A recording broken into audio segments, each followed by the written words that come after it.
Anastasia Chestopal, une jeune femme de 20 ans originaire de Droukivka en Ukraine, a été touchée par la guerre qui sévit dans son pays depuis 2 ans. Malgré les épreuves, elle a su surmonter sa timidité et s'accepter physiquement. Grâce à sa blessure, elle a pu entamer une carrière de mannequin, travaillant notamment pour VOG Ukraine et posant pour Playboy. De son côté, Irina, une amie d'Anastasia, mariée et mère de famille, s'est retrouvée blessée lors d'un incident avec ses enfants dans la voiture. Elle a survécu à l'attaque et a été transférée en Allemagne pour des soins. Toutes deux ont trouvé une forme de thérapie dans le travail et le dépassement de soi. Anastasia a même accepté de distribuer des magazines Playboy aux soldats sur le front pour remonter le moral des troupes. Leur courage et leur détermination à continuer de vivre malgré les épreuves ont marqué leur parcours. Le narrateur exprime l'importance de soutenir les personnes en souffrance en mettant fin aux regrets du passé. Il évoque les effets dévastateurs de la guerre, notamment sur les jeunes engagés. Ayant combattu dans l'armée ukrainienne, il partage ses réflexions sur la mort, la souffrance et sa quête de sens à travers la religion. Malgré les traumatismes vécus, il ressent le besoin de vivre et de continuer à avancer.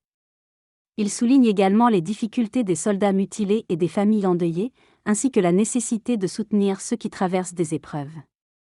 En conclusion, l'engagement de l'armée lui confère un destin empreint de service envers l'humanité, l'État et Dieu, dans un contexte de douleur et de reconstruction post-traumatique. Christopher Bobin, journaliste canado-ukrainien, souligne les conséquences du traumatisme subi par des millions de personnes en Ukraine, malgré une apparence de normalité. Il relate le parcours d'Alexandra, une secouriste libérée après une période de captivité en Russie, qui peine à surmonter ses traumatismes. À Kiev, le centre de soins de la BAN développe des thérapies innovantes pour traiter les troubles mentaux et physiques causés par la guerre.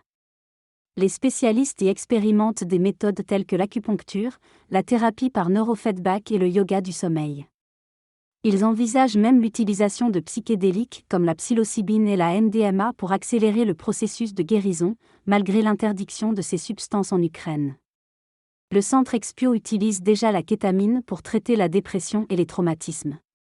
Ces approches non conventionnelles offrent de nouveaux espoirs dans la prise en charge des traumatismes en Ukraine.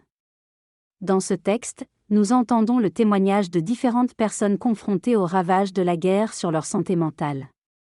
Certains ont bénéficié de traitements thérapeutiques tels que la kétamine et les psychothérapies assistées par des substances psychédéliques pour surmonter leur traumatisme.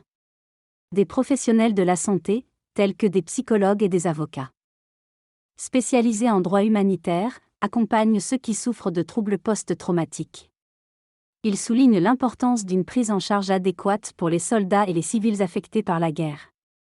Le texte met en lumière la nécessité d'une législation soutenant ces approches thérapeutiques et d'une formation adéquate pour les professionnels de santé afin de soutenir ceux qui souffrent et les aider à se reconstruire après des expériences traumatisantes.